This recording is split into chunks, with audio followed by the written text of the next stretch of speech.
Ladies and gentlemen, another week, Eagles Elite Podcast. Y'all know what it is. Y'all saw the game on Sunday, right? Y'all know we're going to talk about it. One of our quote unquote main players, one Mr. Darius Slay, got injured. I believe it was early in the second half, if I remember, near the beginning of the third quarter. So that second half, we were going with Rogers and Mitchell.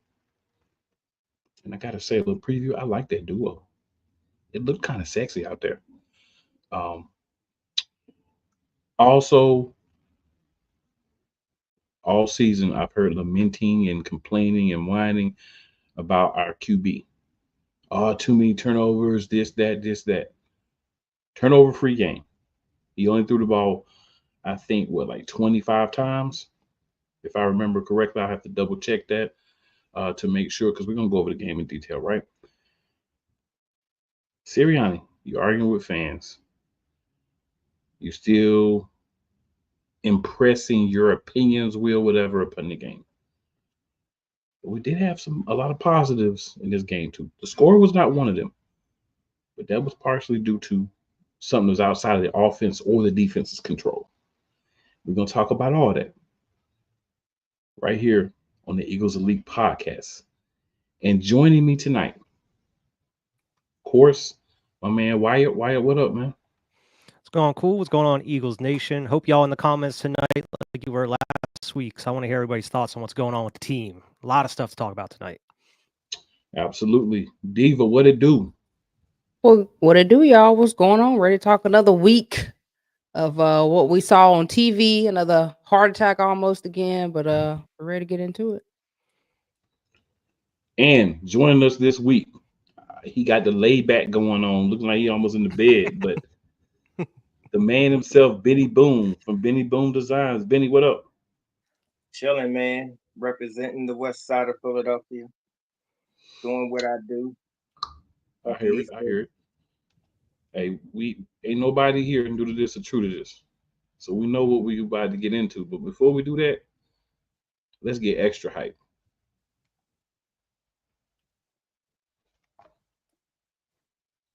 That is not working as it should. Okay, it's still not working as it should. So It said, "Nah, you don't never do it in the beginning." It says it's gonna wait. right. I want to trip on your boy, but I got something for you though, because I keep a little backup sneakness for when you try to play me. Let's go.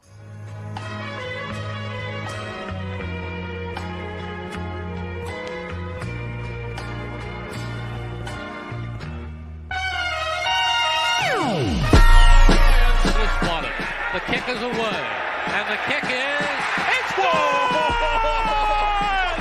And the Eagles win! It's hard to come to South Philadelphia and leave here with the win. You just don't come to Philadelphia and leave here with the win. Eagles fans everywhere, this is for you. Let the celebration begin.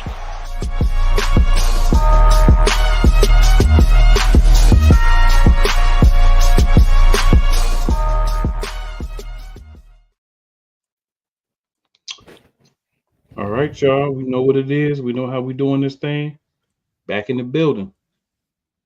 So every week it's the same. It don't never change from week one through the end of the season. So y'all know where we going first. We got to get them updates. So Wyatt, you always hit us with the juice with the updates. What we got, man? Yes, sir. Yeah, I mean, some of the first Doesn't work news that we way. have here came out yesterday evening, I believe. They ended up moving our game with the Bengals to 1:00 for week 8 here, which it's not too bad. I think it was like a 4:25 game. Now it's down to 1:00. They want to move up. I believe it was the Bears and Commanders, which, I mean, they want to showcase the rookies a little bit. I understand. But, I mean, Bengals aren't 2-2 great. Eagles we'll talk about a little bit more throughout the show. So I can kind of understand why they flexed it to 1:00.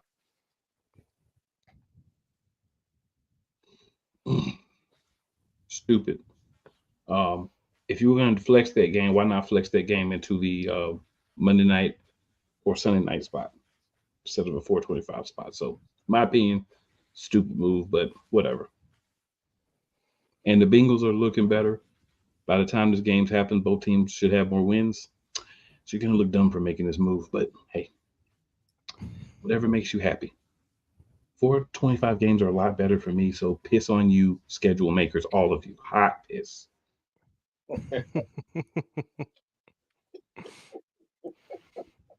Yeah, I mean, the only other news I have is just like the injury news, though, regarding Jordan Mailata and Dallas Goedert. They both have hamstring injuries, so it's looking multiple weeks, probably like at least 3-4 weeks, probably. I don't expect them to go on IR. I haven't seen anything regarding them being put on IR, but I mean, Mailata is a big loss, I feel like, for us. And Dallas Goedert, I mean, if you feel like as Philly fans, we're kind of used to that as of right now. We were kind of expecting this at some point this season. Just thankful it happened after after we got Brown and Devontae back. Because if it happened while they were still out, Oh, yeah, huge. that would be really bad. All right, sir. Any other injury news you got for us? Just that Darius Slay, it's looking like he's a possibility to play this week. So, I mean, he was limited today. Milton Williams also didn't practice. He has an ankle injury. I haven't really seen anything about how serious that is. I guess we'll see how that progresses throughout the week, how throughout practice, if he's going to be limited or if he's just going to be, don't participate, going to be out this week. Who knows? But we can't afford to lose anybody on that defensive line. Very true. So, according to reports, I'll add to that, Anaya Smith will be active this week. The window has been open for tight end Albert O to return, and no official update yet on Sidney Brown, but he may be available to play this week as well. Nice. So, we'll at least be getting Anaya Smith back. He's a guy that should be able to help us on the front of, running the ball and because he's fast, right? I know you're like, well, he's a receiver. Yeah, but he's fast. So he's a guy that you can do some gadget and different things with. Maybe we actually would do a crazy thing called an end around that we used to do. We used to do it, but now all of a sudden we don't do it no more. But he's better. Watching him in college, I've seen him do a lot of the jet sweep. Got to put him in that position to do something like that. Because with that speed, I don't know about how serious his ankle was, the injury. I would love to see him in that role. Let's keep it a buck. We talking about Nick Sirianni led team. We've had Devontae Smith here all season, who no one can outrun, and we haven't done one sweep yet. So hoping that we're going to do it is one thing, but expecting us to do it, you're just setting yourself up to be upset and drink a full bottle during the game, because you're probably not going to see it. We're going to get into Sirianni later on, but you know how he is. We all know how he is. He's never wrong. Yeah, I got some stuff for y'all. All right. So does anyone have any other news notes that they would like to add before we get into our Elite Performance Weakest Linc and then our review of the Browns game? Did y'all hear the supposed rumors that Howie's supposed to be making the call to Cleveland for Myles Garrett? Yeah, I heard the call. I heard the rumor. Until we get some confirmation, it's whatever. It's the same thing as saying he's going, but they're going to trade the dude Max Crosby to the Lions. It's just rumors and contemplation right now. Show me where we got it on paper that's happening. Then we good. Until then, I'm just one of the people. There's too many rumors out there for me to really expect them to happen, right? Like we were even told by the team in the offseason that Sirianni was just going to be a general manager. So we know we can't trust what they say. So, there's that. Diva won't even look at the camera right now, y'all. You won't even look at the camera. All right, y'all. It's that time. Of course, we're going to do ladies first because we respectable every once in a while around here. Elite performance of the game. Diva, who was your elite performance of the game? I'm gonna have to go on with Devontae. I know somebody else will pick AJ, so I'm gonna pick the other one, Devontae. Okay. Benny, you are our guest. Who's your elite performer? Well, since I'm the OG in the show, I gotta go with my OG, BG. Every week this man shows up. Every week. I'm not putting anything past the offensive players or skill players, but for a man to have been here so long, he finds juice every week. And it makes, as a Philadelphia fan, sometimes I'll be thinking this boy, he was born here. He was born to play here. So, BG for me. 200, right? 200 games. It's crazy. Eagles record.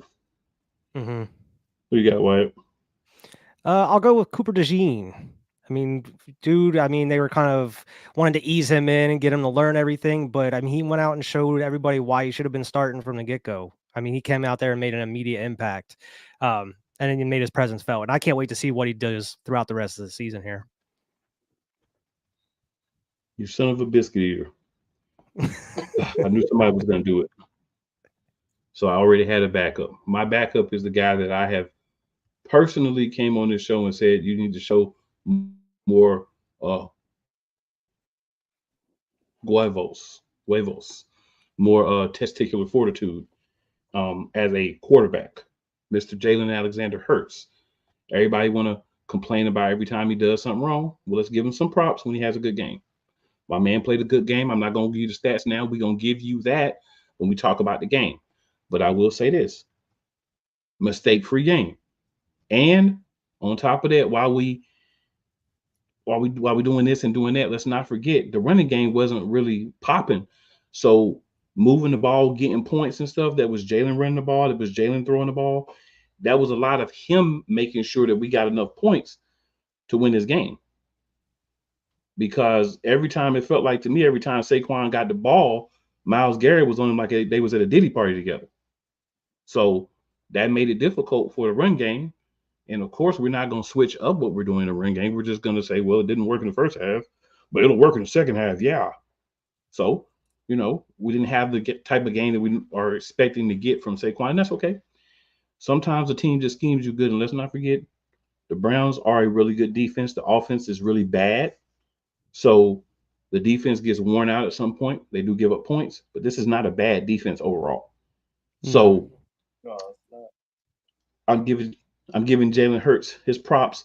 I'll be the first one to get on him when he be fumbling the ball and throwing interceptions and not reading things. And he wasn't perfect, right? But mistake-free week, not a fumble, not a turnover. That's what we're asking for. That's what he gave us. And 200, what was like 265 on the ground, 70, 80 something running. So I'm going to be happy with what I got from my QB1 this week. And I know a lot of people have been online still spitting venom about him. And, some people are going to do that. And I'm going to just be straight up about it here because I'm tired of being nice about it. A lot of the people that have a problem with him don't look like me and him. So what's your real problem with Jalen Hurts? Because if it's what's happening on the field, that's one thing. But if it's because you wanted someone that looks more like you and Carson Wentz, that's a different thing. And if you think I'm talking to you, I'm talking directly to you. Hot piss for you as well. I'll be honest, I think we need one of us as a coach. That's why I should have gave Deuce Staley. Real talk. I'm just saying. Hey, I don't have a problem with somebody having an opinion.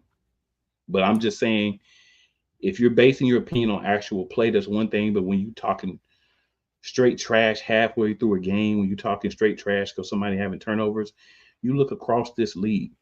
This man is not even top 10 in interceptions anymore. That's how many interceptions everyone else is throwing.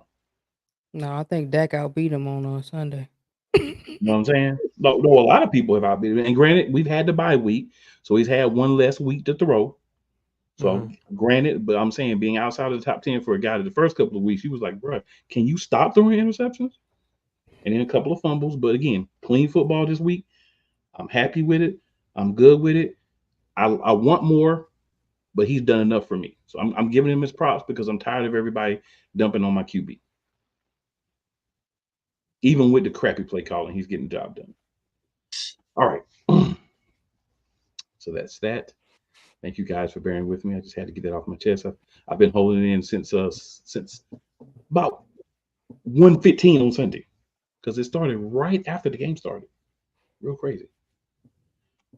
All right. And we'll move on to the weakest link. So for those of you who may be watching for the first time, our elite performance of the game pretty much speaks for itself. The weakest link should speak for itself. And yes, the spelling is on purpose.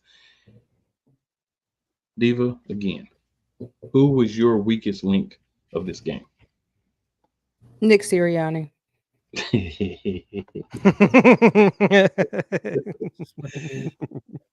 I knew somebody was going to say it. Benny? Darius Slay. Oh, that's a good one. I'm going to go with Nakobe Dean.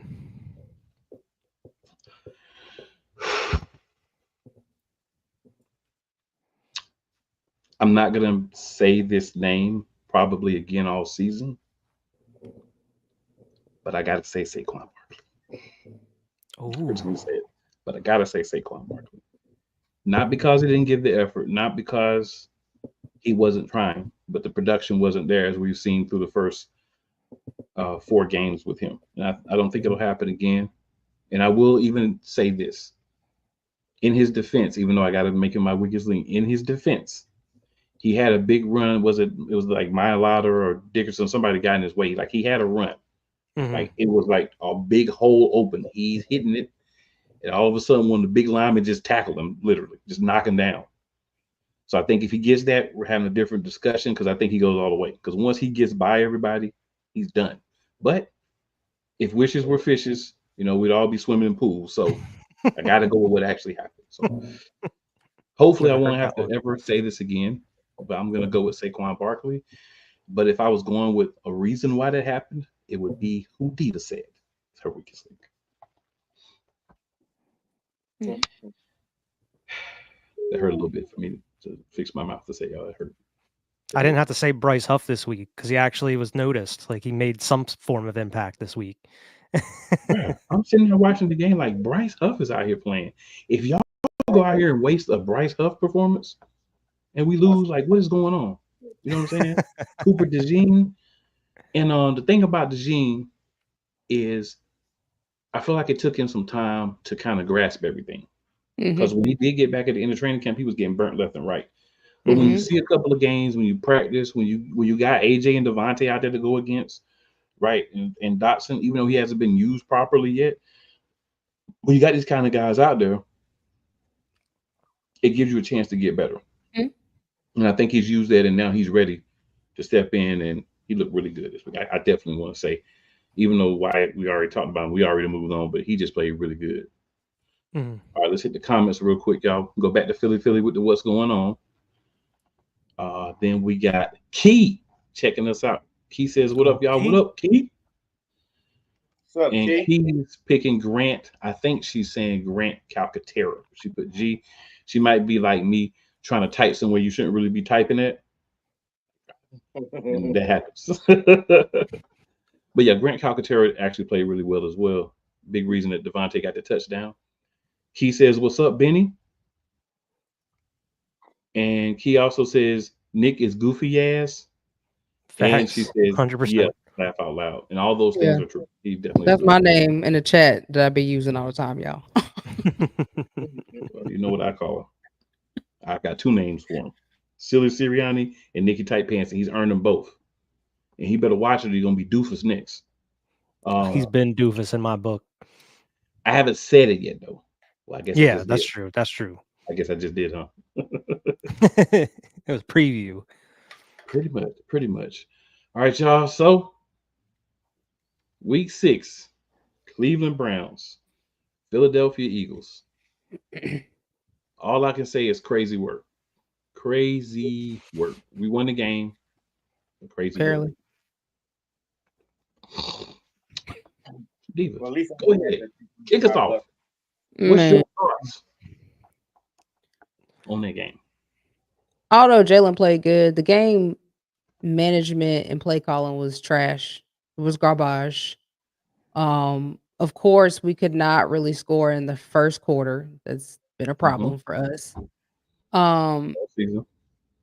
really, the main thing is the play calling. Like, if you look at where he has Jalen throw the ball, like it's no middle passes. It's to the left or to the right, and then the fact that they have Jalen sitting in the pocket so long, like that one play, I think I said it in the chat. I was like, Jalen, why are you sitting in the pocket? All you had to do was tuck it and run. You had space to run, like you had plenty of space to run.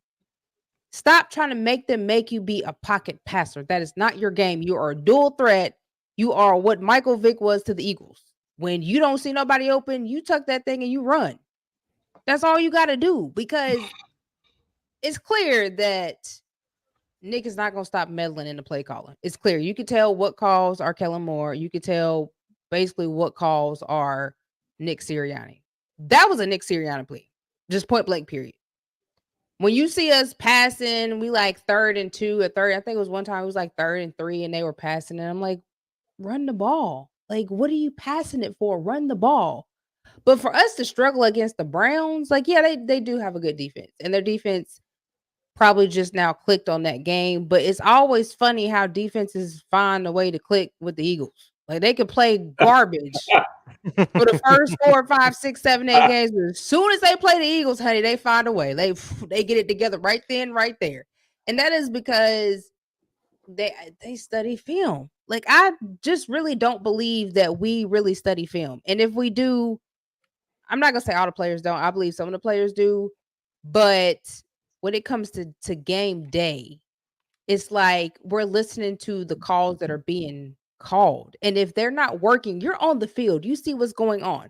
All you gotta do is change the play. Just change it.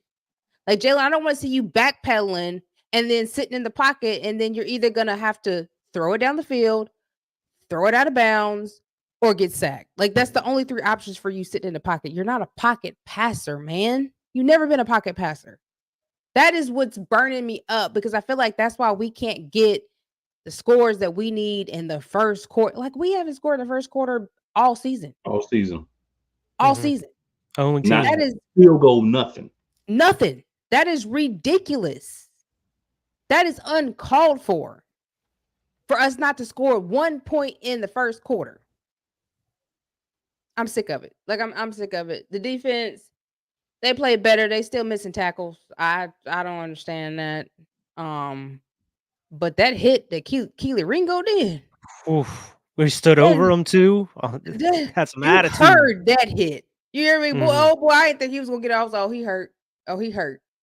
I was But like, I man, mean, you the penalty, you keep on. but I'm glad to Not see even him out doing there, that. like, making plays. But defense played better. They did have some missed tackles, a lot of missed tackles, but they played a lot better than they played before the bye week. And last week. But overall, it's just the offense. We got to get going. Like, we got to get going first quarter. We cannot be sitting in the games we got coming up. We cannot be not affording to score in the first quarter. Like, we should have been up on them. What? It should have been like 20-7 or 20-7 in the beginning. Like, they kept giving us chances to score. Like, they would get the ball and it'd be like 3rd and 20, and then they get a penalty and be like 3rd and 24. And they just kept having these long 3rd downs, which end up having to kick the ball away or kick a field goal. So it ain't a reason why we really should have struggled against the Browns. Like, yeah, they do got a good defense, but if we would have just got started in the beginning, we would have been all right. That made no sense for us to be gasping if we were going to beat them or not.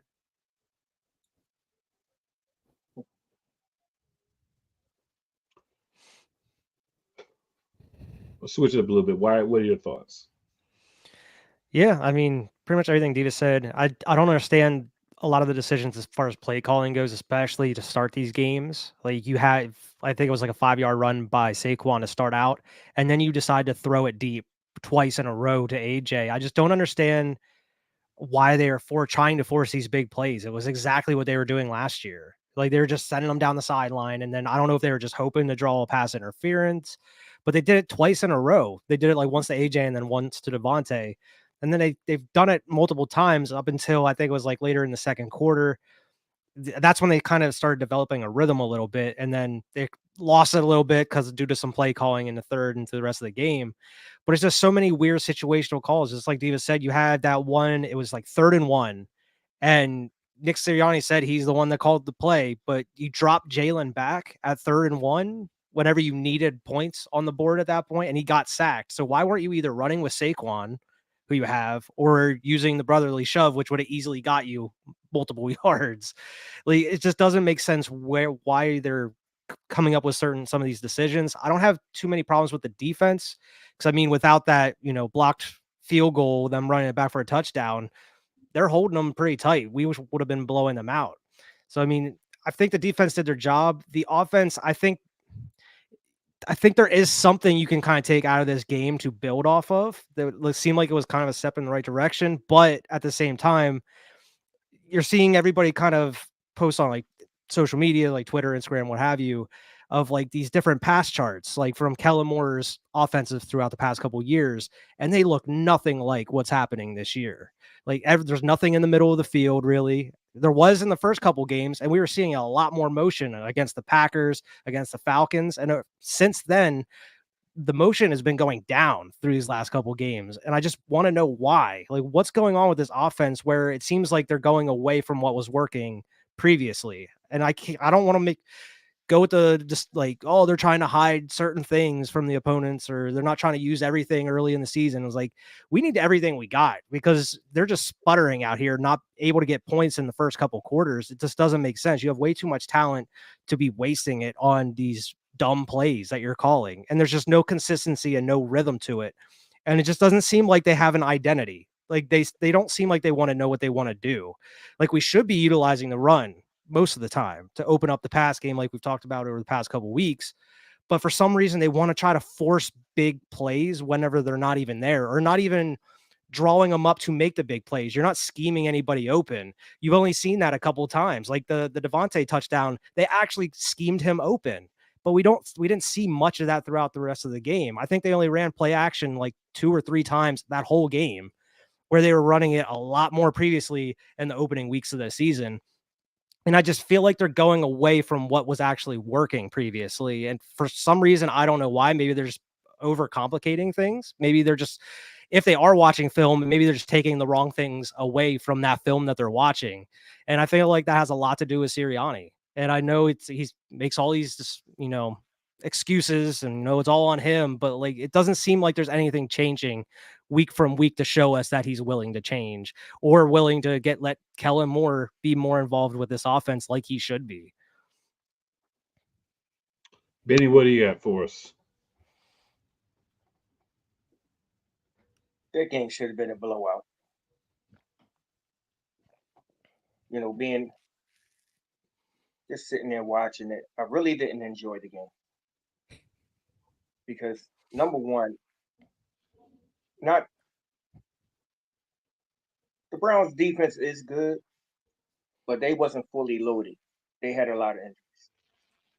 We didn't exploit any of the weakness of the defense. The main person that we have to worry about on that defense was mainly Myles Garrett, who was wrecking stuff, especially with that blocked field goal.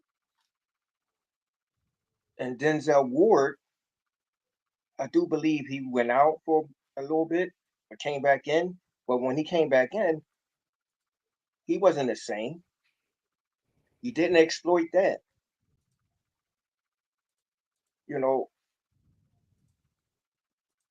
I'm seeing a whole lot of 2023. A whole lot of 2023. And I'm starting to feel that after this game, I got this funny feeling we're about to go deeper and deeper and deeper down. It's like somebody is trying to sabotage the team because he knows that he ain't going to be here next year. But first quarter, I ain't never, ever. This is first time in Eagles history, that we never scored in the first quarter. Even on the baddest team, from Rich Kotite and I ain't gonna say Chip Kelly was a bad thing. Ray Rhodes. Ray Rhodes. Even back, at least we got a field goal. My take from them not scoring is because the first 15 plays they run, they are nicks. They are nicks. I would agree with that. You know, I watch a lot of football. Yeah, I don't like using this word, but I hate Dallas with a passion. But I respect Kellen Moore. I watched them play in college. I watched them play in the pros. So here this guy got the knowledge from playing the game and then learned how to coach the game. And I saw how he was running the show for Dallas. How many times did you see Dallas score 14 points in the first quarter when he was calling plays? Where's that? You know where it is? It's locked up in his desk because Nick don't want that.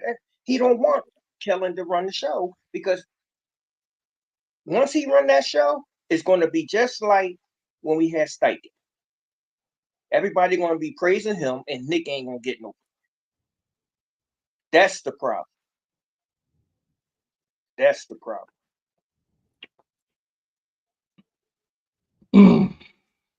So let me first give y'all some little bit of statisticals from the game, right? Because sometimes you need little statisticals to put things in perspective.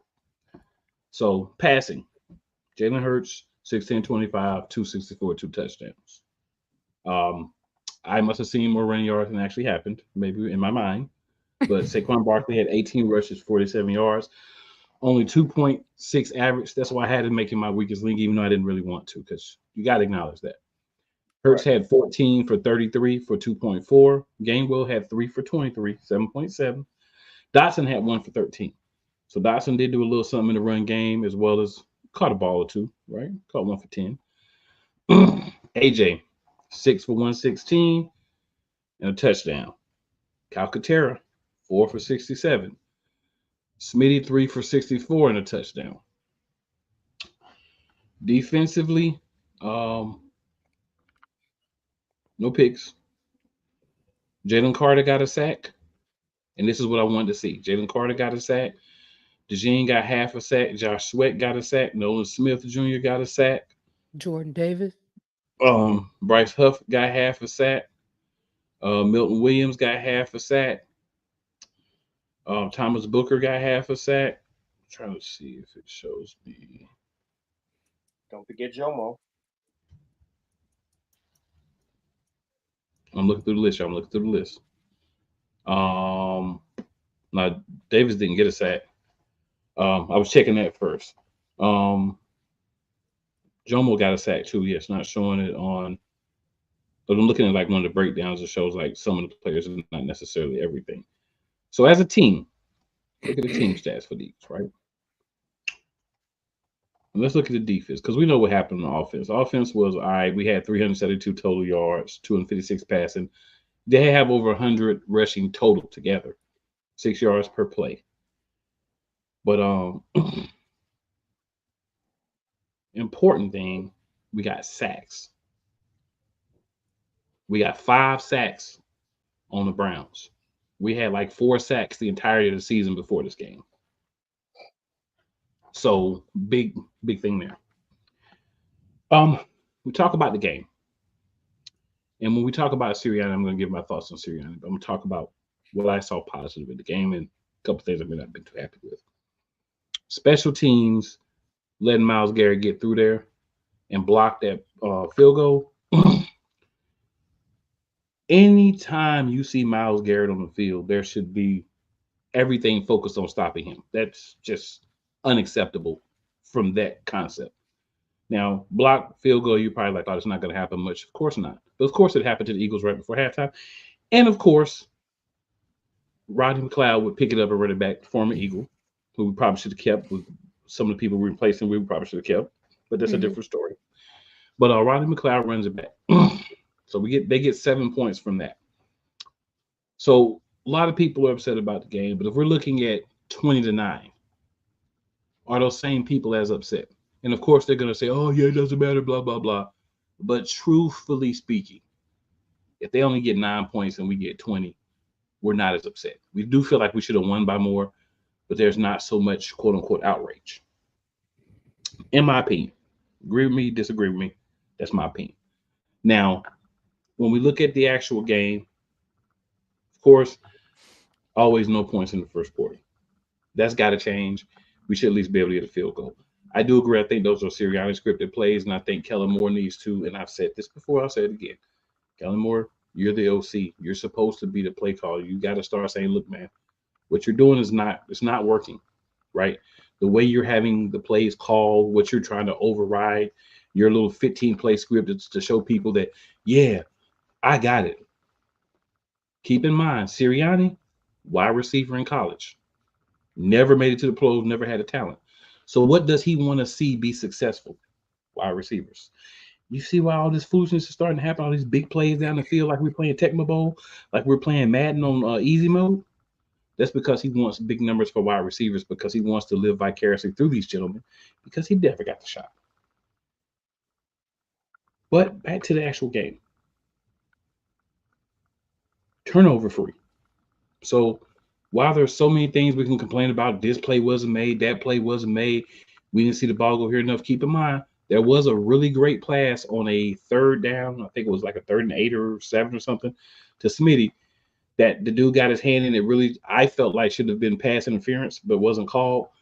But also, I know Smitty's a small guy, but we need to get some of them hand joints for you, bro. You got to be able to hold that ball and try to get it to you. You know what I'm saying? I mean, you can't all the time, but it feels like with Smitty, every time there's someone there, they get a hand in or whatever, they get that ball out. So we need to work with Smitty, got to work on gripping that ball and holding it and get it to the ground on those plays. We got to get some of them. I'm not saying you're going to get every play, but you got to get some of them, because that's not necessarily body strength, that's hand strength. That's you being able to grip that ball and take that contact that you know is coming. So we need a little bit of that from you. He makes that play, perhaps we go down and get some points, right?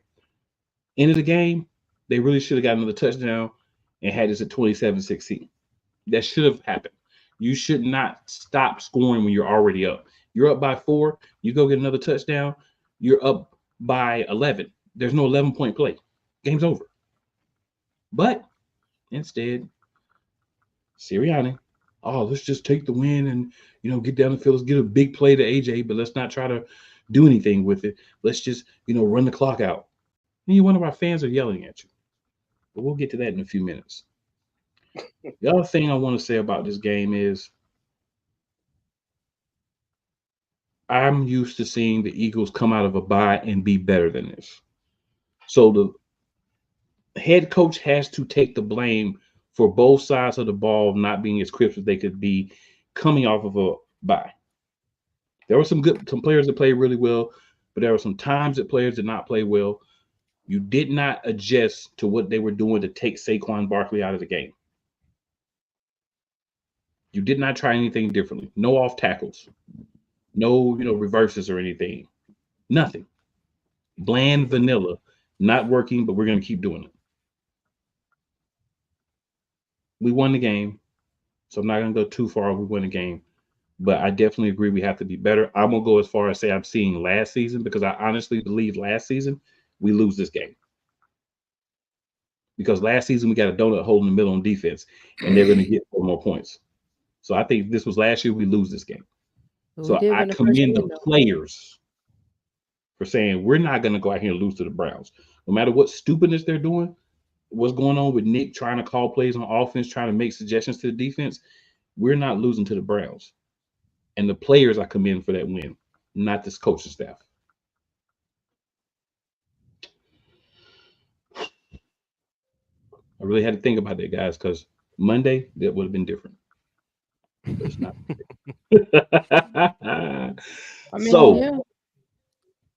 We're going to take a quick break, and we'll be back. Got a couple of topics we're going to discuss regarding Mr. Slay, and we're going to dig a little bit deeper into one Nikki Tight Pants as well. We will be back. Drew Willingham. In this case, yeah, you put the blame on Kyle Shanahan for apparently not preparing the team enough for the overtime rules, supposedly.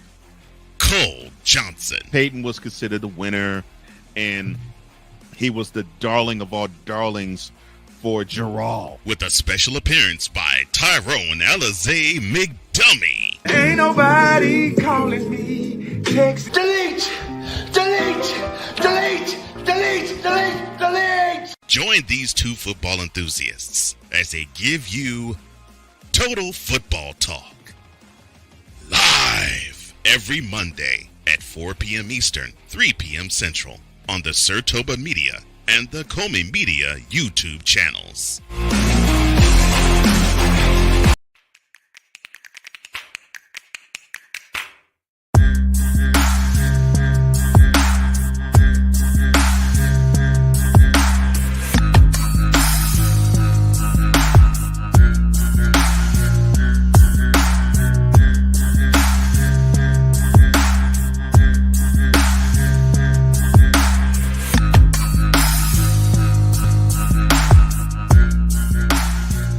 Join the transporter to Hades. Your butt and gut becomes one.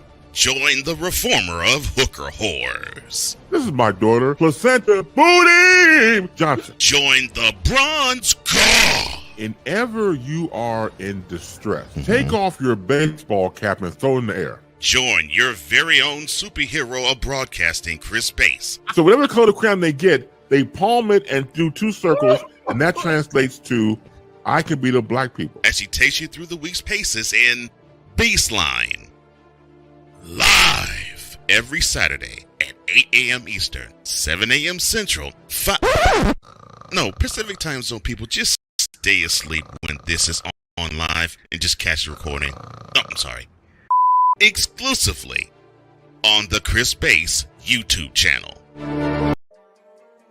Cool McCain. You thought you wanted Gunther against Chad Gable, but you didn't. And I'm going to tell you why. Chad Gable would take everything that Gunther's done and bury it. The Playmaker. It was on site. AJ Styles walked out there seeing LA like, oh, okay, then LA Knight hopped out the car, let's go. Break down everything in TNA, AEW, and all of the WWE programming. Join these two kings, monarchs of wrestling, live every Monday at 6:30 p.m. Eastern, 5:30 p.m. Central on the Play Caller Sports Talk YouTube channel.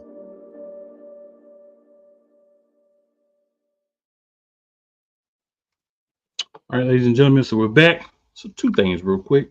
Number 1, shout out 502 Angel Radio up in Indiana, where you will be hearing us, and shout out to everybody who's listening on there. Also, if you're watching this live, if you're listening to this on one of the stations that it's played on, if you go to http://bit.ly/Shady Sports Network -bet US, and you place your bets using this link for your games, because a lot of people are betting. You can help your peoples over here be able to do some things to step up the performance, or the presentation, I should say, of said program that you're listening to or watching. So if you're gonna bet anyway, why not help your peoples out? Since you listening, you supporting us, you part of the fam. So that being said, time to get back to it. So, question for everyone. I'm actually going to go first on this question because I always tell everybody else to go first. And before Diva says, when are you going to go first? I'm going to go ahead and go first now, because I know it's coming. Has Slay ran his course in Philly? My answer to this question is very simple. He's very close to it. If he's not there yet, he's on the precipice. You know how you're on the end of the mountain and you, like, your heel ain't fell off yet, but you right there? He's got to be there. And the reason is, there's already the mouth and all that stuff, right? And the stuff he's been saying over the past couple of years, not supporting his teammate, letting this dude that's an enemy, even though they might be your friend in real life during a season, he's an enemy. I don't even talk to some of my friends or the fans of other teams during the year, especially if we playing them, or especially if they're in the division. Nah, we're not doing that. And you're going to let him talk about one of your teammates. But here's the reason why I think he's starting to run his course. You notice when he went out, we had a lot more press, a lot more man coverage. on the defense. You know why that is? I'll tell you a little secret. He's losing some of that speed. He can't recover like he used to. Isaiah Rodgers can still recover. Quinyon Mitchell can still recover. Keely Ringo can still recover. And kudos to the Eagles for actually putting Ringo in a little bit. I know it was because Rodgers got a little banged up for a couple of plays, but at least they put him in. We need to be younger on the defense because we can't always play off because one person can't guard man to man anymore like he used to. You adding him out, you adding him out, he's getting paid. How he always talking about retirement and all that. And I won't say he's necessarily ran his course, but I'm gonna say he's near the finish line in Philly. Benny, you our guest. What's your thoughts? You know that broken toenail that won't come off. You be wanting that thing to just fall off. That's so. His course has ran. It's over. You know, because you're looking at these young guys. You know, mainly Ringo. Oh my God. I knew the boy had it. I watched him so many times at Georgia. And then I'm seeing him work out, you know, his YouTube workout. And I'm like, the look in his eyes. He want that smoke. He wants that smoke. And what's the best way to push somebody out? You got to go hard. He's been going hard. He took his lumps last year. I was glad that he got in some games last year because, you know, Trash Barry, you know, wasn't fulfilling his duties. So, Slay, I told you what I did with his jersey, right? Yeah. You burnt it. It was in the comments last week, sir. Yes, sir. Yeah, look, as soon as I burnt Carson Wentz t-shirt, Slay's was even faster. Because some of you don't. My best friend is a Dallas Cowboys fan, but he's older than me. So, I mean, I talks to him. I hang with him. We can joke around, but he respects my team. I respect his team. He knows when his team is trash. I know when my team is trash. But for me to go up there and be cracking jokes, talking about my teammate, when did you ever see Reggie White do that? Even though they ain't had social media back then. When did you see Fletcher Cox do that? They don't understand about the rivalry. Slay should know. He been in this league how long now? Oh, he understand. He just don't care. You know, we ain't gonna never forget that. One thing about here in Philly, when we hold a grudge, we forgive you. We ain't gonna forget. We ain't gonna forget. So I'm gonna say, if he go out this game, the next game they play, if he get nicked up and go to the sideline, and either Rodgers come in or Ricks, I think that might be his last game. It's gonna be Rodgers. If he goes out, it's gonna be Rodgers. Man.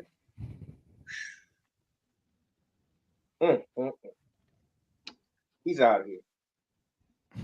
Diva, what are your thoughts? Yeah, I mean, I think Slay has run his course. Slay been in the league since 2013. And when you get to the point where you don't want to make heavy hits because you're worried about your kids and, you know, getting dementia or whatever that boy said. I can't remember what he said. Then you know it's time for you to go. You know what I'm saying? And I feel like if you felt like that when we wanted to trade you, year 4 last, when we traded CJ GJ, why don't you just retire in? Like, you wanted to be here. You know what I'm saying? But I just feel like he ain't got it no more. Like, Slay been in the league for a long time. You know, when he was with Detroit, like, he would hit you with it. But now he just want to be out there, I guess, just making fun of everything. And what he say, I'm the one to make you laugh. I'm not the one that's gonna be arguing. So I think, I think he done ran his course. I think it's time for Slade to go on, lay down somewhere, go and be on somebody's sideline, somebody cheerleader somewhere, because football days for him is over. Or be on the podcast with Michael Parsons, because I'm tired of seeing that all the time. Like every week, that's all you see is them two, and I'm like, bro, we in the middle of a season. Like it's cool off season, but we're literally in the middle. Now watch when we play Dallas the next few weeks. This dude gonna be whatever day we play. The next day he gonna be on there with Michael Parsons. Like we ain't just played him, but you played a good game, bro. You played a good game. Mm-hmm. No, I don't got time for that. Slave, just go on with your little pretty wife and retire and take care of your kids. My G. Close us out with this. Wyatt, what you got? Yeah, I mean, exactly what Diva was saying. It's like he came out, when was it, like a year or two ago, saying about, he wants to save his body for, after football, and, wants to help raise his kids and stuff. And it's like, after that, you kind of get the, assumption that he's not putting his all into the game. And I think just watching him out there, you can kind of tell. You're like, yeah, he doesn't want to throw his body into these tackles. He's not going head first in dudes. It just doesn't seem like it's all there. He's playing 10 yards back. And I feel like as Philly fans, over recent years, we've had to deal with so much bad, cornerback play, that when we traded for Slay, it was a huge deal. And he gave us a couple good years, but now that we actually saw him go out and we have decent cornerbacks to come out and back him up, it seems like the youth movement is here, and it's, we kind of see all the flaws with Slay.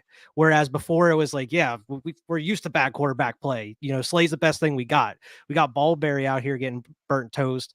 Josh Jobs out here amongst a lot of the other cornerbacks that we have that just didn't pan out.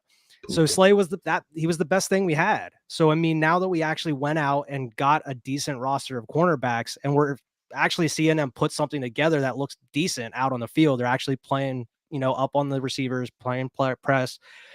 That's what we want. And I just have a feeling that because he's Darius Slay, because he's making this money, doesn't matter how he's playing. I feel like they're going to have him out there starting, because that's just the Eagles. They're not going to want to bench him or try to rotate him like we've been saying all year so far. Like, why aren't you rotating him out? Like, I understand you want Slay in there, but you got to rotate him at least. Put Rodgers in there, put Ringo in there, because we've seen what they can do whenever they're actually in there and given the chance. So I feel like they have to make an adjustment, and if he's not willing to make that adjustment, it's time to move on. Like I know that there's rumors about him possibly be on a trade block, and I am all for it right now, because there's other needs we need to address. Because obviously it seems like we have the cornerback situation figured out as of right now. But yeah, I definitely think he's run his course, just between the podcasts and everything. Like, how you not going to stick up for your teammate? You're just going to let the ops out here clowning on your dude? Like, I don't know. And then the way that his apology came out, and he didn't really address that part of it. He just wanted to talk about how good of a leader he is and what kind of leader, without saying, like, yeah, you let your boy get clowned by Michael Parsons on podcast. And then you went on again a week or so later. Like, I don't know. It's just, I feel like you're losing the Philly fans. And as soon as you start losing that Philly fans and then you're not playing good, it's downhill from there. All right. So Nick Sirianni strikes again. Oh Lord. So let me clarify this, right? So a couple of ball things. Head.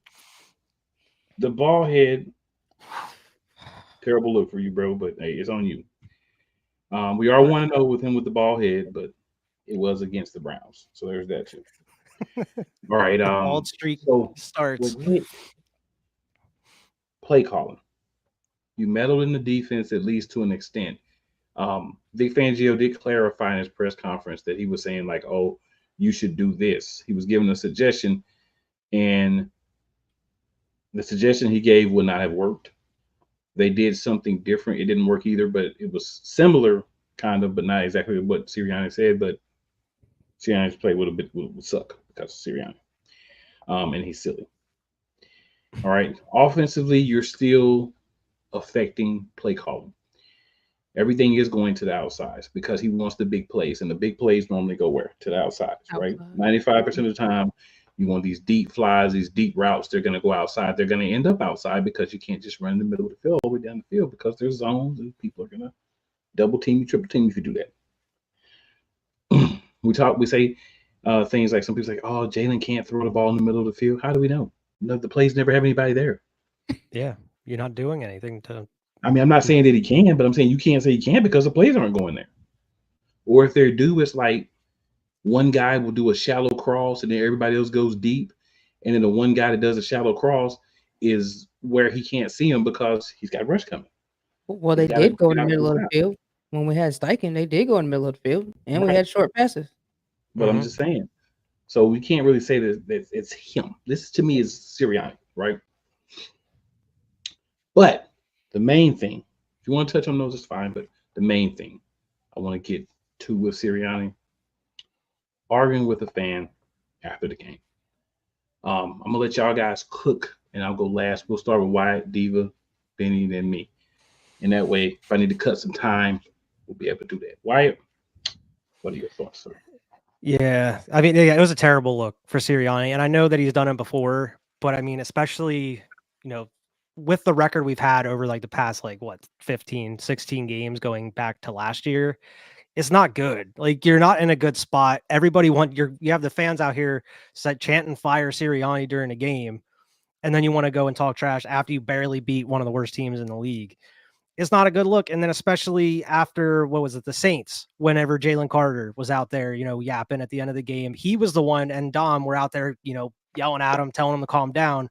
And then a couple weeks later, you out here doing the exact same thing. It's like, you need to have your composure, man. And isn't that what Dom's for too? Like, you actually have one of the only coaches in the league to have a babysitter on the sideline to, hold you in check. And that still isn't stopping you. And like, I know you have like these reports saying like Jalen and other players are telling him to be himself and, all this. And it's like, there's a certain way you can go about that, but not going at fans, thinking that you're one of the best coaches in the league, you're out here to prove something. And that's exactly what you're getting with a lot of the play calling that's happening here. And similar to Slay, I feel like it's just running its course. You're losing the Philly fans. You're interfering way too much with this offense and apparently defense, even though you're just giving suggestions. I don't know. It's not what we were promised during the offseason about exactly what he was going to be doing. And there are some rumors and reports saying that the organization had a talking with him after this game. Like, I don't know if it was Lori or Howie, but I don't know. Apparently they came down on Probably Nick and then he Howie. had the press conference. Probably not Howie. Howie's his best friend. About goddamn time somebody said something. But what somebody is needs to saying do something something. gonna do? That's not gonna do anything. It's not gonna fix nothing. No. And I mean, the press conference right after the game was terrible. Just like, even more so given how terrible all of his press conferences are. It was really bad considering. But I don't know if there's much more that he can do to even win back this fan base, or unless they go on a winning streak. But even at that point, I feel like that's going to be more like props to the players and some of the offensive coordinators or like the actual staff than Sirianni. I don't think Sirianni is the mastermind behind any of this, like winning culture within the locker room. I think it's just the players trying to come together to try to get some wins somehow.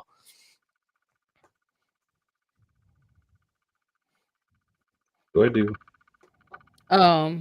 Yeah, I've seen him chirp, but I don't think I've seen him chirp with our fans in particular. I've seen him chirp with other teams' fans. But for him to chirp back at our fans because we're screaming fire you because we know that you're meddling in this offense and you're causing a very talented team to not be successful as they should be, and we know as fans they should be. Yeah, what do you expect, dude? We wanted you fired last year. You know what I mean? But Howie was the one that came through and was Superman, super save a hoe, and saved your whole ass. Okay. All right. So that's what happened there. But I don't even know how much more saving that Howie's gonna be able to do, honestly, because it's getting ridiculous. Like, we all see through you. Now, Nick, we can see straight through you, my dude. That's why you're out there looking like a crackhead now. Mm-hmm. Look like a straight crackhead now. Because you're stressed. And I hope we keep putting that pressure on the owner to finally grow some you-know-whats and say, that's it, Howie. I don't care what you say. He's gone. He has a talented team that he's not doing anything with. And as you can see, none of the talent comes from Sirianni. Not even if you go back to 2022. That came from Steichen and Gannon. So stop giving him credit for, he won such and such games in the first 2. No, he didn't win anything. Okay. He was just a cheerleader. That was Steichen that won those games. That was Steichen that helped Jalen to develop and be able to be what he was in 2022 because he knew how to play to his abilities. Nick knows nothing about quarterback's abilities. He barely knows about wide receiver. That's probably like the only spot that he really knows. He darn sure don't know about a running back ability, as you can see. So yeah, it's time for him to go, man. He should have been gone last year. We would probably be maybe undefeated right now. Maybe lost just one game. We wouldn't be looking how we looking and about to have a heart attack every week. Benny? Well, y'all gonna have a heart attack because I ain't having a heart attack because I'm immune to the bull crap that he's bringing because I've seen it before. Not just by him, but here's the thing. He knew he was about to get ripped. Do you ever see this man, after a loss, bring his kids to the press conference? Never see him bring his kids on to the press conference when he lose. It's only when we win or there's a little controversy after the win or whatever. And one thing that I hate about the Philadelphia media, their questions are pre-scripted by the PR of the team. See, with us, this is our platform. We can't get fined by the Philadelphia Eagles for speaking our mouth. So you have, I forgot how many of us was in attendance at the game Sunday, but everybody in that stadium, that was our platform. If we want to say fire Nick, that's our God's given right. If he want to get touchy and be a little fag wag and get into his feelings, that's his God given right. But if you would have came in here and do the job you're supposed to do and live up to the promise that you made to us, what was it, back in 2021?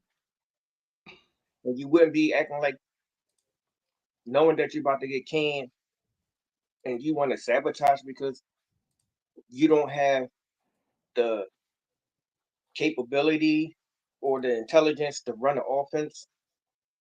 Maybe they wouldn't have to hire Kellen Moore. And for us to be sitting up there, man, and I was in the nosebleed section. I couldn't afford the tickets. So, but you can hear everybody say, fire Nick. The whole stadium was saying. From the first quarter up until the end of the game. Everything that had every bad play, that's all you heard. That's why he was in this building. And who is he to say to us we shouldn't boo our team? We have every right to boo this team. If they are not playing like we know they can play, and we spend all this money to go see the team, go to the game, understand this, Nick. We work hard all week. We put up with bull crap from our bosses, co-workers. So when a weekend comes, what do we have to live for when this weekend? Our beloved birds. Just to go out here knowing that we don't want to punch nobody on our job. So we want to go see our team hit another player because they letting out our frustration, making us happy, bringing us a win. You want to know about Philadelphia culture? This is Philadelphia culture. We live for the birds.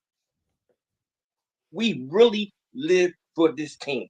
I'm getting emotional because I'm getting sick and tired of maybe next year. I don't know how many years I got left. I'm getting tired of arguing with Cowboys fans. come see me when y'all get a Super Bowl. Okay, we get a Super Bowl. I'm now come see me when y'all get 4 more. Yo, you come see me when y'all win one in this decade. Century. Excuse me. But Nick, I knew he wasn't the guy for us when he that first press conference.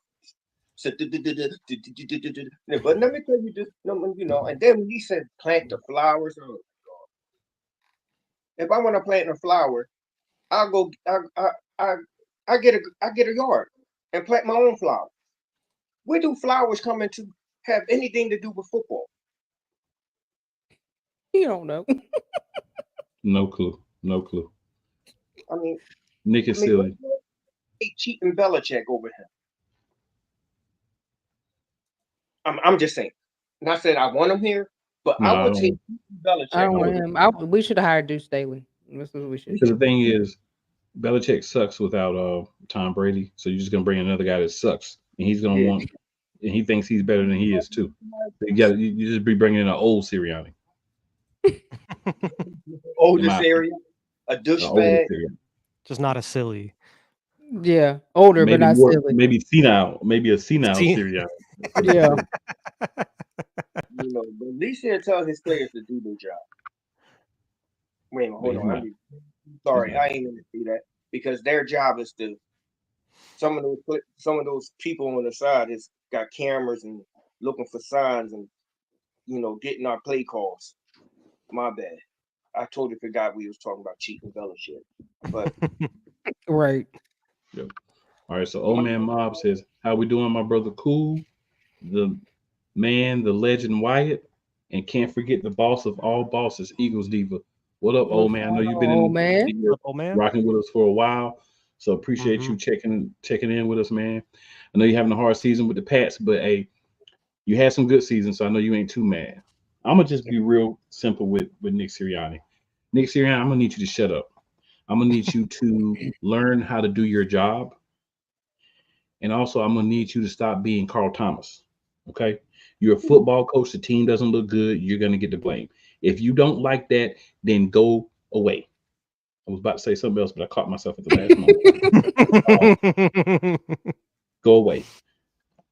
All I want is for you to do what you said you were going to do this off season. Manage the personalities. Every once in a while, if you want to say, hey, maybe I think you should do a run here, or hey, maybe I think you should do this defense because I think they're going to do this, that's fine. Stop calling plays. Stop being part of the script. Stop overstepping your boundaries. Your OC is supposed to call plays. Let him do his job. And one more time, shut up. Don't argue with no more fans. Don't do it. It's Bush League. You look whack. And you think that's going to make anybody respect you anymore? You think those players in the locker room like this dude out here arguing with our fans? The people that support us, the people that pay their money to come see us play, the people that watch us on TV, the people that buy the merchandise. You're going to yell at them? Well, that's really smart. That's why you silly Sirianni. Ish like that. And I'm going to leave it there. There's so much more I can say. But I'm going to leave it there. All right, guys. Our last topic of the night. Before we get there, we're going to take one more commercial break. Y'all know what's next. We have to discuss the upcoming matchup. But before then, another quick break.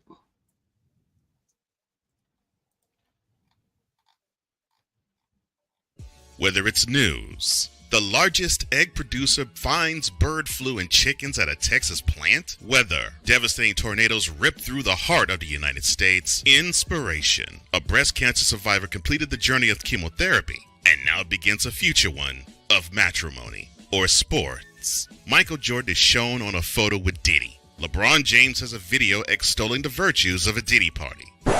This has been yet another beating a dead horse presentation. We got you covered. BS3 Network proudly presents The Morning Shift with Cole Johnson. Live every weekday morning beginning April 29th at 8 a.m. Eastern, 7 a.m. Central. Rams fans all around the world. It's a beautiful thing to be a Rams fan right now. Stafford's back. We're going to see about Cup. and running back Kerryon Williams to return. Lend me your ears, or should I say lend Playmaker your ears, as he breaks down week by week everything in the Los Angeles Rams canon. Number 99, Aaron Donald. Can't wait for 2029 to come to know that you are going in the Hall of Fame, and it should be first ballot, no questions asked. Join the Playmaker as he breaks down everything Los Angeles Rams style in Ramily Talk on the Playmakers Blog Network YouTube channel and where you can find podcasts. Oh, yes. The tradition, the pageantry, the spectacle, the history, the slut. Wait.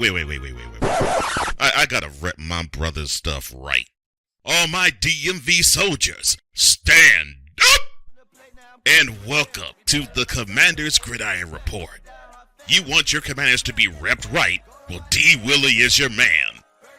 Commander's Gridiron Report. Every Tuesday at 11:05 a.m. Eastern, 10:05 a.m. Central on the Sotoba Media YouTube channel. Music by Join Ryan McCarthy. I became a Jets fan because Kurt the Frog was my favorite Muppet because he was green, and the Jets wore green. That's how I became a Jets fan. And Dustin Henry. ESPN is cashing all in on let's pay a few personalities and we'll just kind of fill in the gaps. As they walk you through all of the world of sports from their perspective. The Albany Empire, it's a literal circus. No credentials required. Where, Ryan, say the tag. Where you don't need a press pass to talk sports. Live every Tuesday at 8 p.m. Eastern, 7 p.m. Central on YouTube and where you can find podcasts.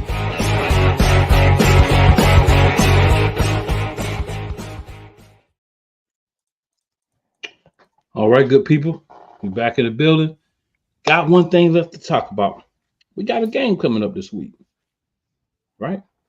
Mm-hmm. And if you're not aware, because you were in the Matrix, so pissed off at old Silly himself that you didn't take stock of what's happening in the game that we have is against a team that we know very well. Saquon knows even better. New York Giants. So I'm going to start off with this. Our offense versus the Giants defense. What you think is going to happen? And again, I'm going to go first. A.J. Brown's going to get over 100 yards this game. Devontae Smith is going to get between 90 and 95 yards this game. They're both going to have a touchdown. I don't think Dallas Goedert's going to play. Kyle Katerra may get a few passes. Saquon's going to have a $150. Saquon going to get a $150 on these boys. Saquon wants to run through everybody on that team.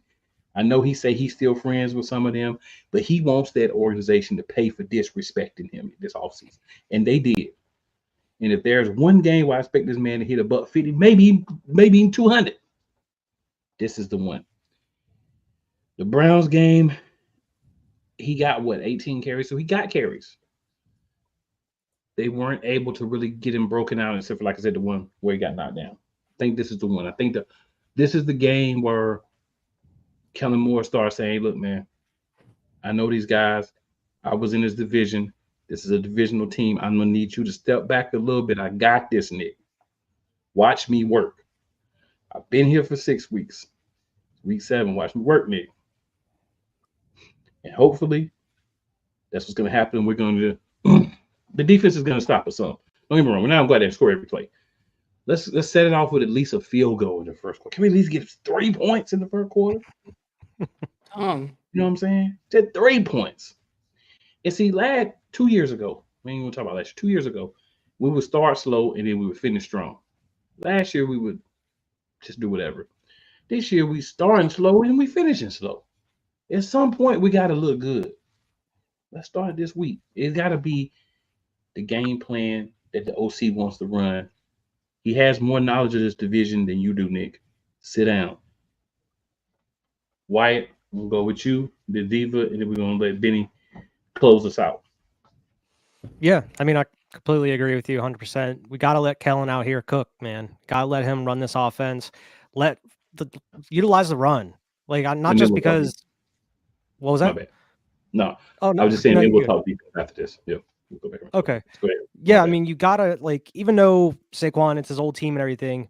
No matter what, I don't care what team you're playing, you gotta utilize a run, utilize a run, play through the run, and Saquon should easily, like you said, have 150, multiple touchdowns. I mean, if we could have Boston Scott out here doing this thing before, why can't Saquon, especially with a better O line and I like that. everything? I don't know if AJ and Devontae are going to have like 90 over 100 yards each. I would love that if they're able to utilize them more. Maybe get Jahan Dotson in there. He had a couple big plays last week. It seems like maybe they're starting to like trust him a little bit as far as Hurts and that Dotson connection. Utilize him.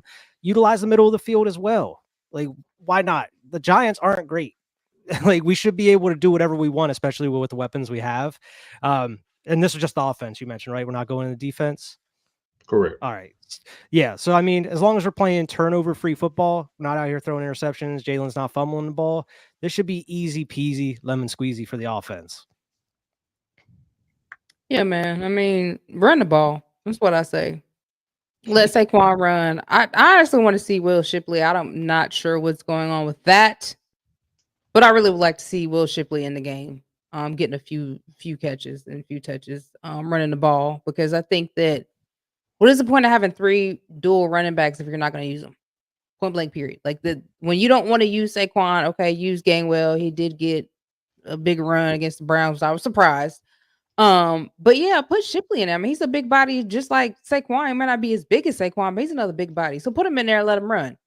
And I believe, I mean, AJ and Devontae could possibly have 100 yards. I mean, the way we've been throwing to him, I mean, it's a possibility they could have 100 yards apiece. But just play smart ball, run the ball, mix it up. As we always say, running the ball opens up the passing game all the time.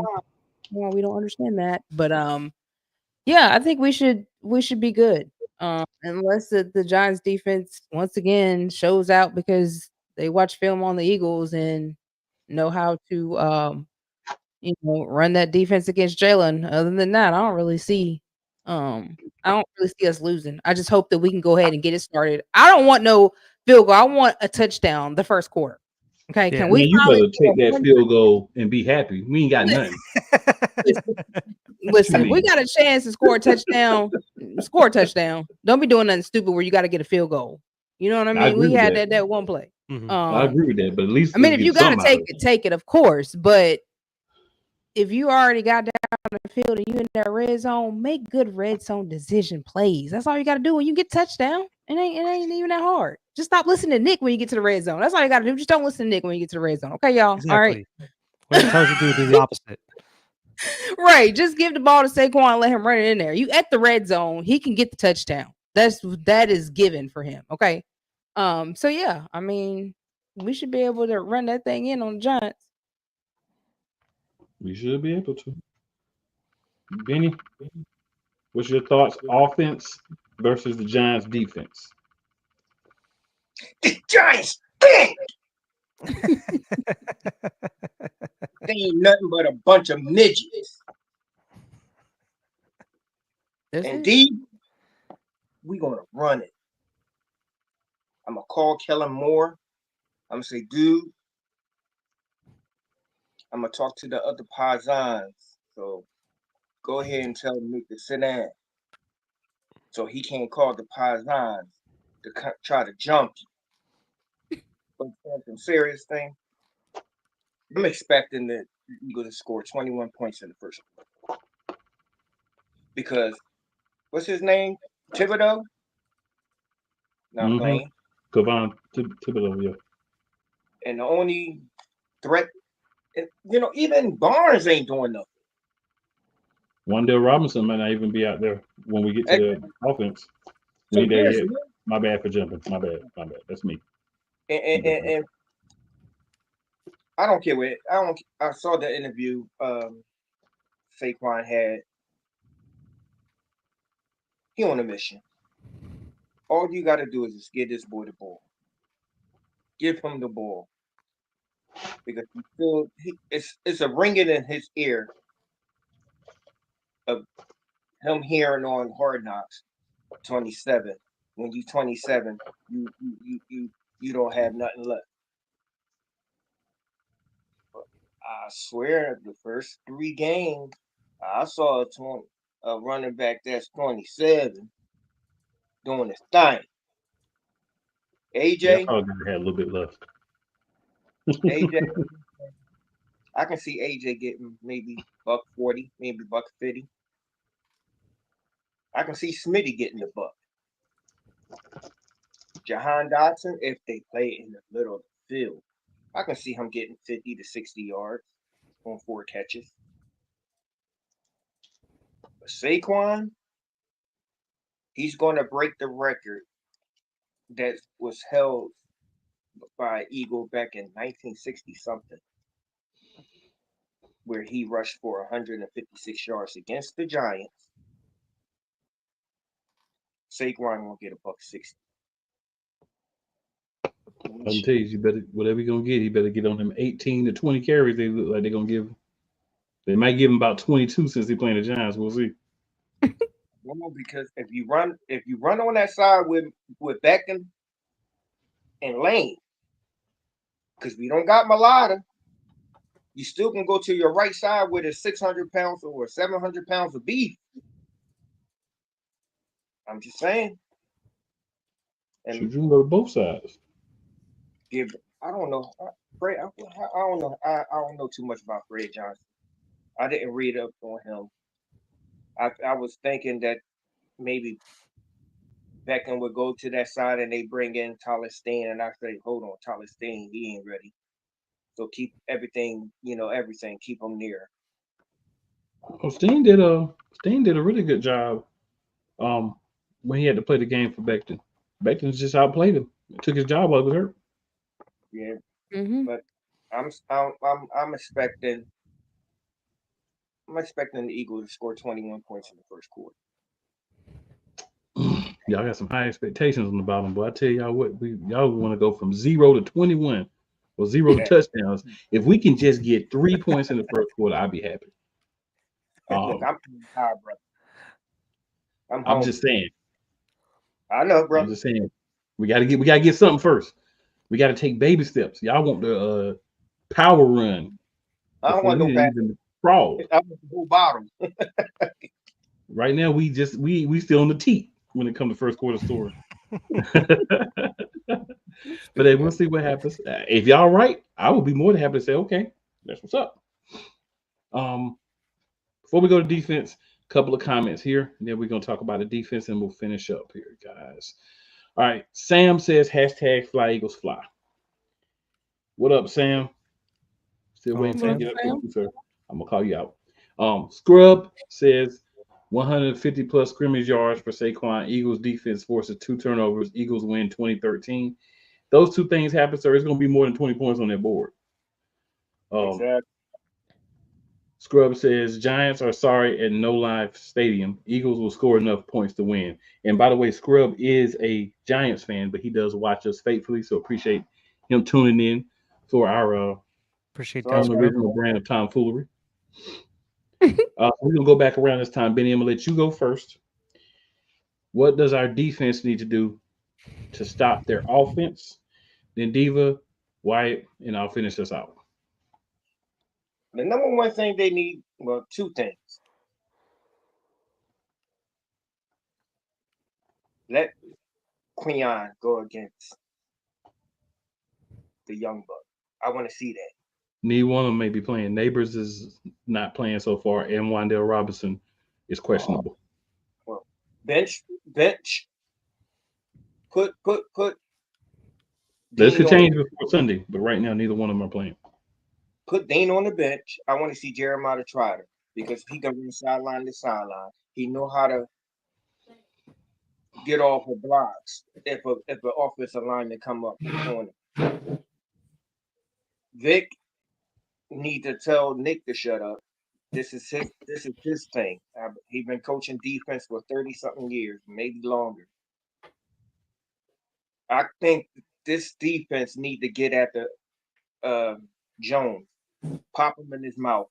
Mm-hmm. You can pop him in his mouth at least 2 times. he's rattled.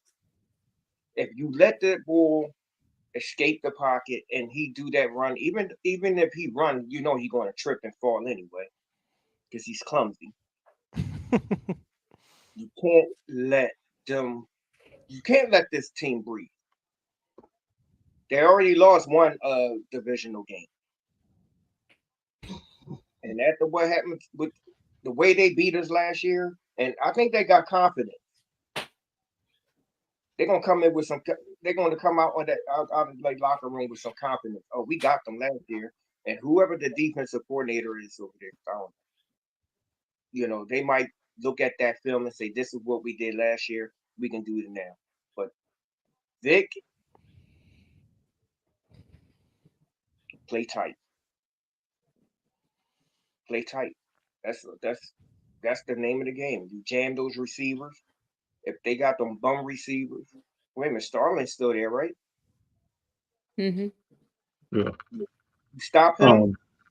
Scrub says, hit Daniel Jones early. He will fold, and that will make the offense fold.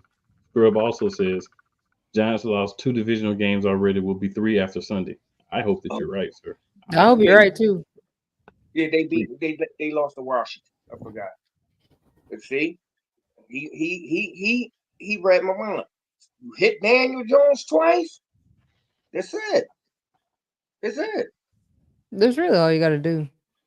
Oh. He ain't no Patrick Mahomes. He's far from that. Well, he don't got the referees on his side, so that makes a big difference too. Diva, what you got? Yeah, man. I mean, just keep the pressure on Daniel Jones. I mean, ain't shouldn't be no reason why you can't get a few sacks on that man. Period, because he's garbage and he likes to sit in the pocket and hold on to the ball. So if you can get him, then there ain't no way they're gonna be able to get down the field because they need him to get down the field. Last year when they beat us, he wasn't even playing. So they had the DeVito kid that was out there. We had them just ball on us. Like, who was that dude? But yeah, I mean, I think the defense will really get off this game. I think our cornerbacks will be locked in, safeties and nickels. So I think the defense will definitely outdo the offense with the Giants on this game. Just keep getting pressure. That's all you need. Pressure, rushing, and just make sure you definitely get pressure on Daniel Jones. That's all you got to do. And don't be playing 10 yards off. But we ain't play like that Sunday, so don't play like that this Sunday. Just lock them down, lock everybody down. Go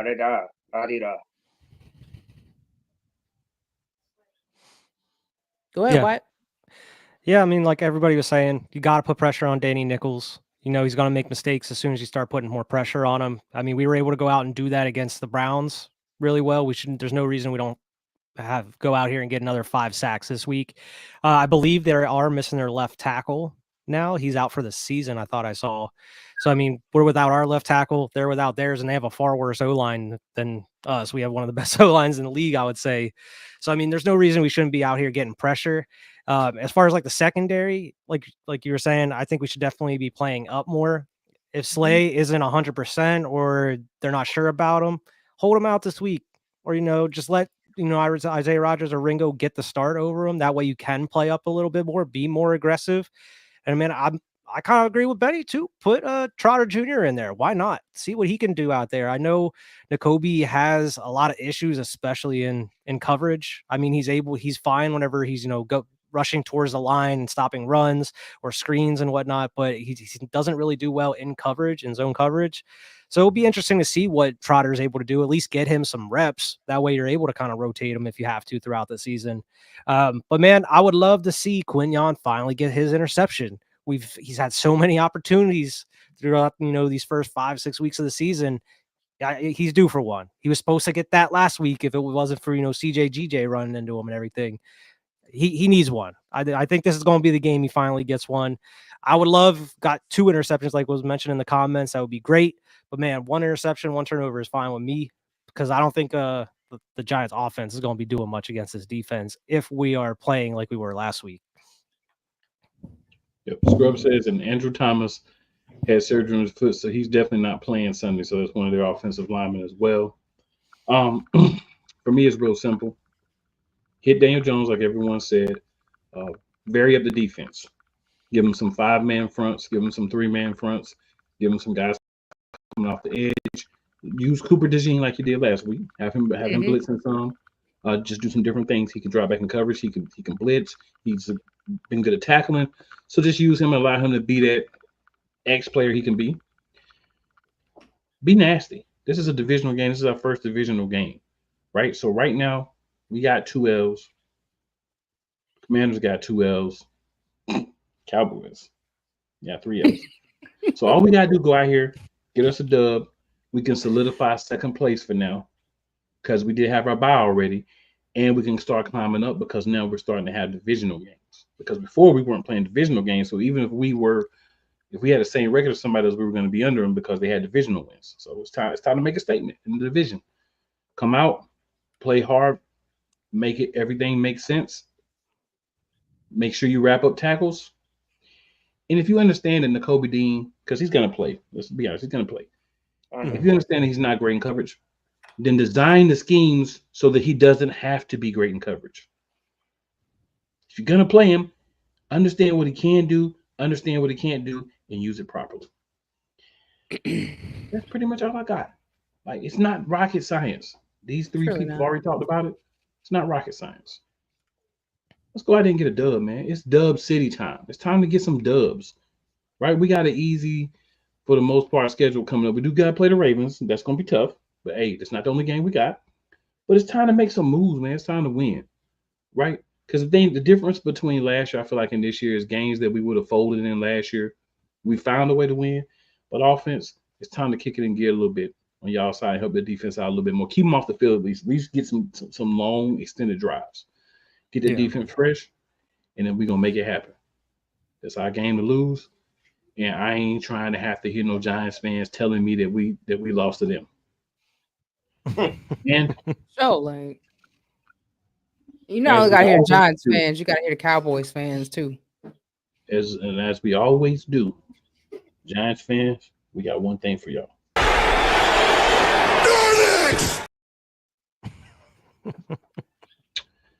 And with that being said, for my man Benny Boone, guest hosting with us, for the Diva, for my man Wyatt, it's your boy Cool McCain, we signing off.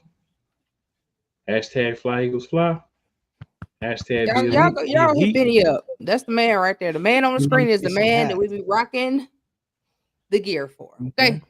And make sure Facebook, find me, Benny Boone. And make sure look for Benny Boone. 4 friends, 4 people who may not like you so much. Just because they may or may not like you doesn't mean they won't like us. Benny Boom on Facebook. Make it happen. We'll see you next week. And if y'all happen to lose this game, Philadelphia Eagles, y'all stank.